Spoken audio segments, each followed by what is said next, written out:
Hi guys and welcome to one more video in our geometry concept series. This video, like all the others, is to provide a greater sense of understanding of the fundamentals and basics of geometry.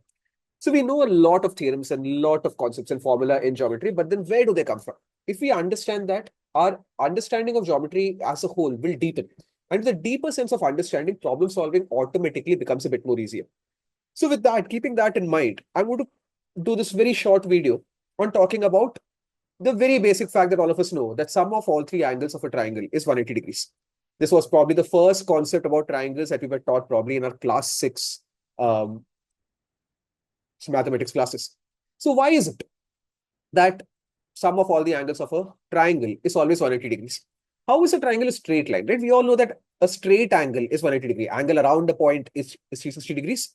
So if I draw a straight line, it is half of the angle around the point and half of the angle around the point is 180 degrees. That is what 180 degrees means. So how is it that the three angles of a triangle add up to become a straight angle?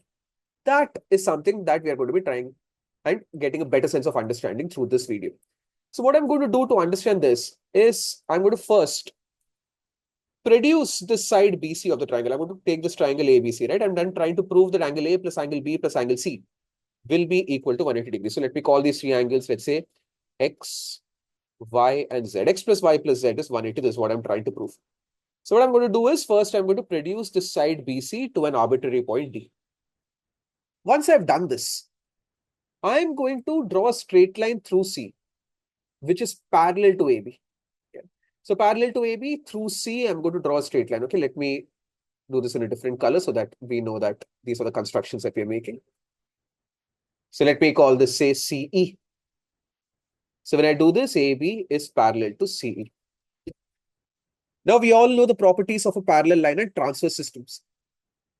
For example, in this figure right now, I know that BA and CE are parallel according to my construction. And BD is a transverse.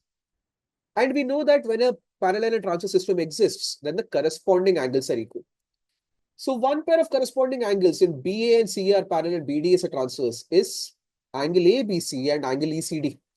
So angle ABC and angle ECD should be equal, which means that this angle should be equal to Y.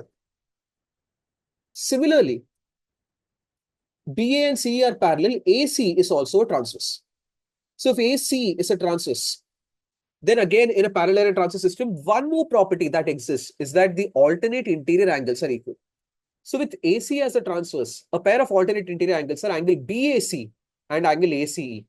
So angle BAC and angle ACE are equal, which means that this angle here will be equal to this angle here. So angle ACE will be equal to X. Now observe the fact that Z plus X plus Y is a straight angle, and straight angle is always equal to 180 degrees.